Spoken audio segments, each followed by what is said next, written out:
Lulu et Didi.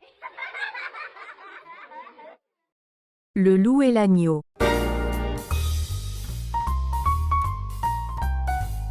Dans le silence profond de la nuit, la forêt sombre se transforme en un royaume mystérieux où seuls les murmures du vent et le doux bruissement des feuilles dansent à travers les arbres.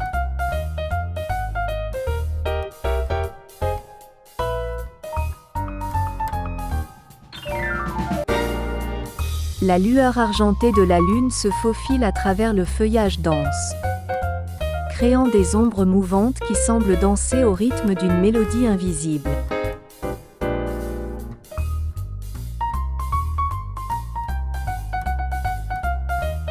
Il était une fois, au cœur de cette obscurité envoûtante, un loup solitaire qui cherchait aventure. Il arpentait furtivement son territoire. Ses yeux luisants, brillant d'une lueur dorée, scrutent attentivement les environs, captant chaque mouvement, chaque son. Ses oreilles dressées capturent le moindre craquement de brindilles sous sa patte.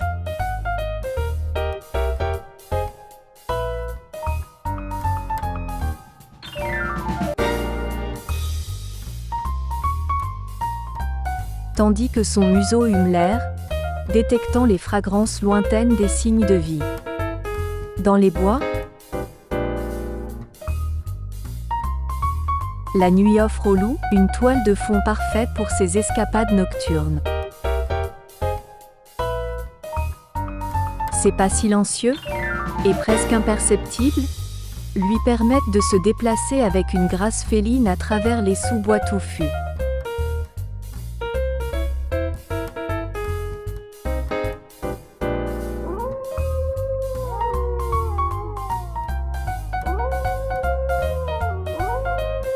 Parfois, il pousse un hurlement mélancolique vers les étoiles scintillantes. Un beau chant qui résonne à travers la forêt endormie. Je suis le grand méchant loup. Qu'est-ce que je vais manger ce soir?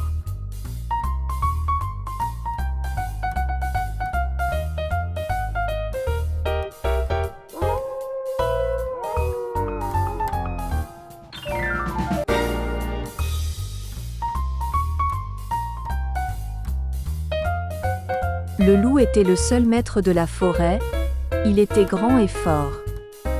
Chaque soir il parcourait la forêt avec le sourire et revenait à la maison son ventre rempli. La silhouette grise du grand loup se fondant habilement dans l'obscurité des sous-bois. Un soir alors que la lune venait de sortir, le loup se mit en chasse.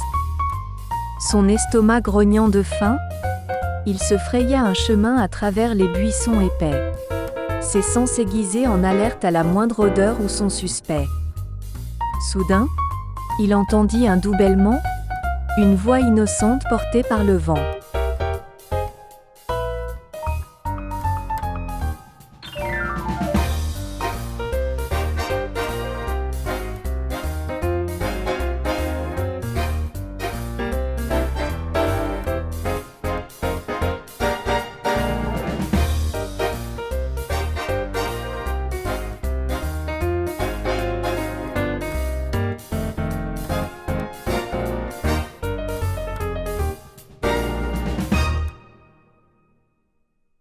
Un peu plus loin du loup, dans la pénombre de la forêt.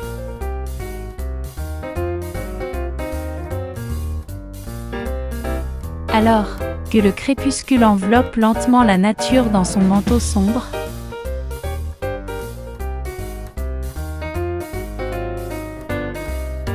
un agneau solitaire se tient au bord d'une clairière.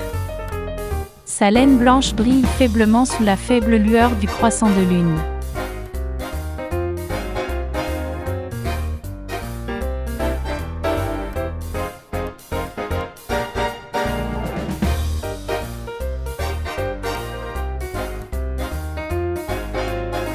Le murmure du vent entre les feuilles accompagne le doux bruit des pas feutrés de l'agneau sur le sol tapissé de mousse.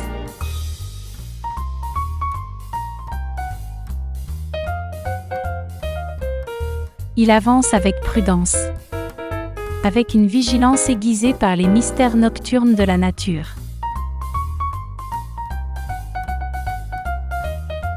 Il sait qu'il n'est pas seul dans cet univers sauvage.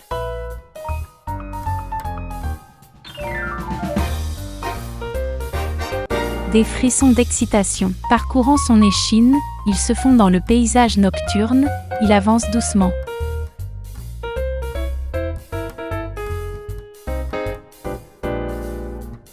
Un petit être de pureté et d'innocence dans un monde de secrets et de prédateurs.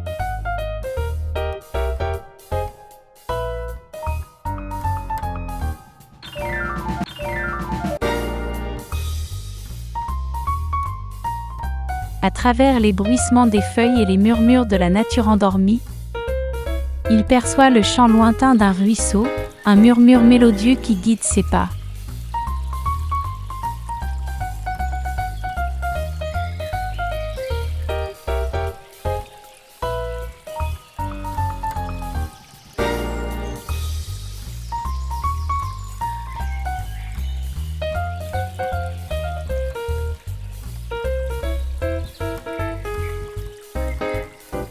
Plein de détermination, l'agneau suit le cours du ruisseau.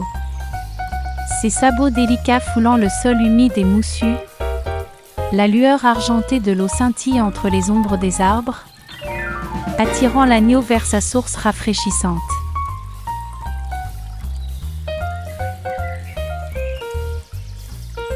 Bientôt, il atteint le bord du ruisseau, où il s'arrête un instant pour examiner les environs.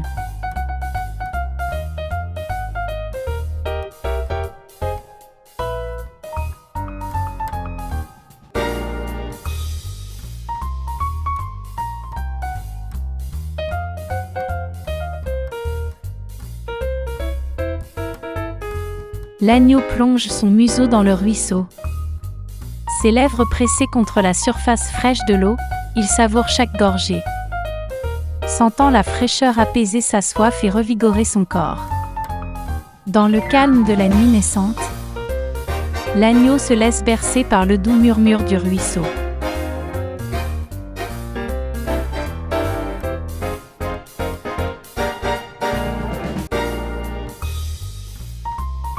Dans l'obscurité de la nuit, alors que la lune éclaire faiblement la clairière, le grand méchant loup qui cherchait aventure passait par là. Il s'approche avec une démarche silencieuse, ses yeux brillant d'une lueur malicieuse. Et il aperçut le petit agneau. Le loup se plaça en amont tout en haut du ruisseau alors que l'agneau buvait l'eau tranquillement tout en bas du ruisseau en aval. Le loup fort et grand veut montrer sa raison.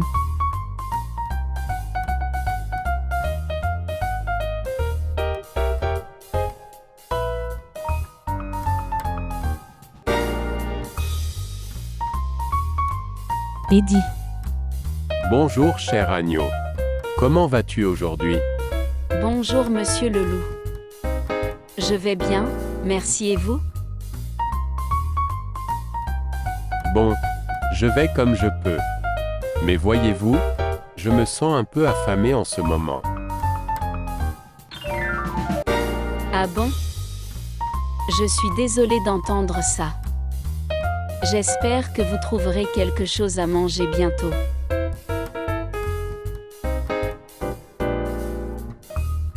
Le loup qui cherchait aventure continua.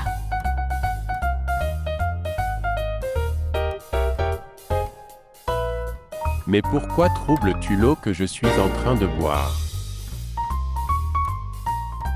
Mais monsieur le loup, je ne trouble pas votre eau.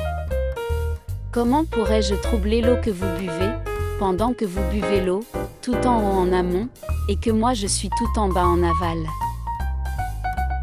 Le loup d'un ton menaçant cria :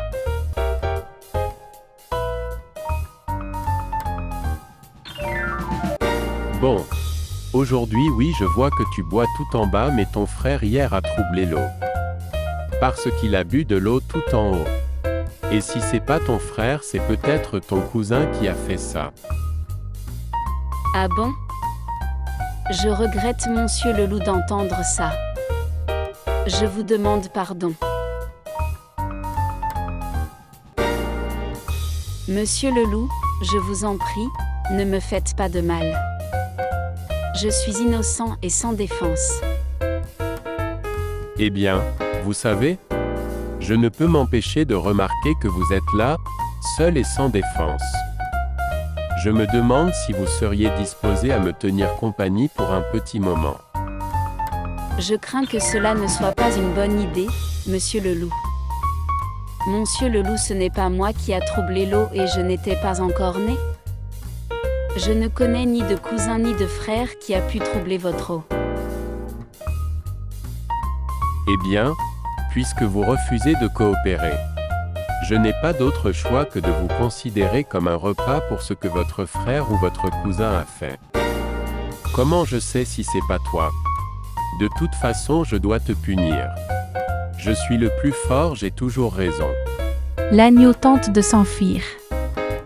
Mais le loup court plus rapide que l'agneau, le loup finit par l'attraper. Et enfonça ses dents pointues dans le petit cou de l'agneau et le mangea. Un grand cri de douleur et de désespoir se fit entendre dans la forêt. Le loup, satisfait de sa chasse, rentra chez lui avec le ventre rempli. C'est depuis ce jour on dit: la raison du plus fort est parfois la meilleure.